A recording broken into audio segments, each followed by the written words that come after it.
Ladies and gentlemen, my name is Keith, and welcome to my recap of this week's episode of The Bachelorette. Now, of course, in the first episode, first day of school, everyone's on their best behavior, but now things get to loosen up a little bit as we start getting into the group dates and the one-on-one dates and the two-on-one dates, the dates. So we saw a couple of interesting dates in this one. I just want to give you my recap of it. So the first group date, we saw a collection of the men get together and basically run an obstacle course to prove that they were good father material. Now, of course, what was interesting in this is that we had Ashton Kutcher and his lovely wife Mila Kunis judging this along with Rachel. Now, wouldn't you know that Ashton Kutcher and Mila Kunis are big fans of the show, so they wanted to take part any way they could. Unfortunately, I guess they didn't read the small print, knowing that they'd have to deal with Mr. Whaboom! Yes, our good friend Lucas was on this date, and wouldn't you know he ended up winning the challenge with some trickery, I don't mind telling you. So, of course, he's celebrating and he wants to Whaboom everybody, but not everybody's really having it. One person who's definitely not having it is Blake. You see, there seems to be some sort of history and animosity between these two. It's very unsettling, quite frankly, because Rachel's standing over here like, hello, I'm here, someone come talk to me. We got one guy on the one side Whabooming, and the other guy who's vowing to take down the Whaboom empire. Like, legit, that's what Blake says. He is there to take down Whaboom. Now, a little side note, if you go onto abc.com and you actually read the bios of these gentlemen, under Lucas's name, occupation, Whaboom. Like, what does that mean? He walks up to people, says Whaboom, and then they give him money? I just don't get it.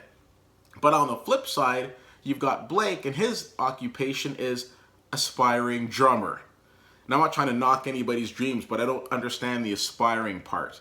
I mean, an aspiring nuclear physicist, I get. An aspiring astronaut, sure. But an aspiring drummer?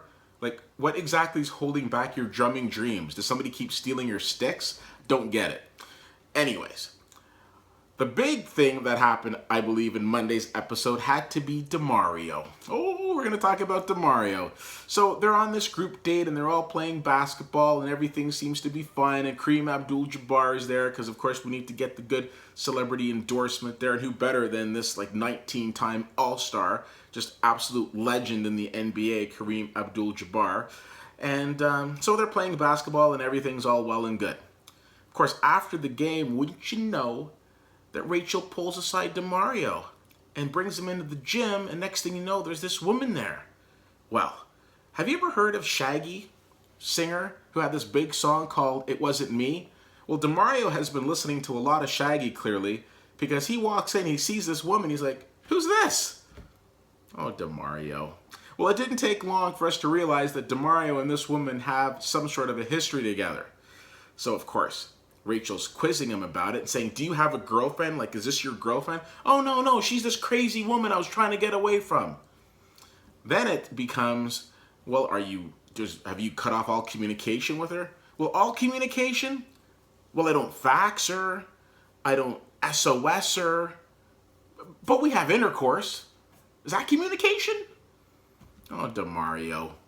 Anyways, then it's like, well, have you given her back her keys? Well, yes, I have. Oh, no, I don't. I thought I did, but I hadn't. DeMario, you gotta go. You gots to go, DeMario. And Rachel tells him as such. She's like, I'm not here to play games. You need to get the F out.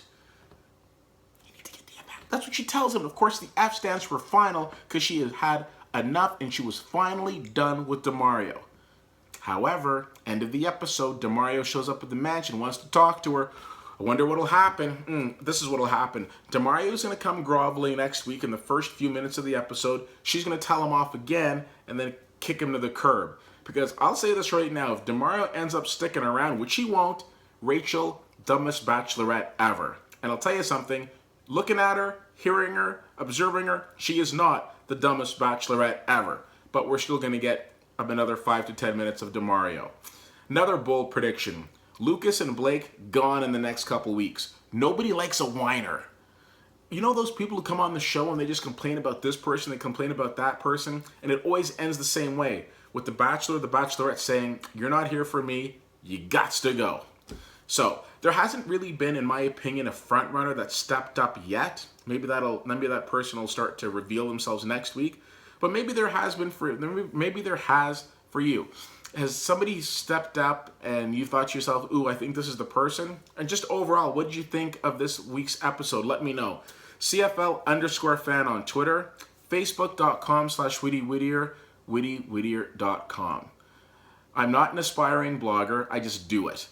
I would love to know what you guys think, so feel free to drop me a line. And until next week, take care. Bye.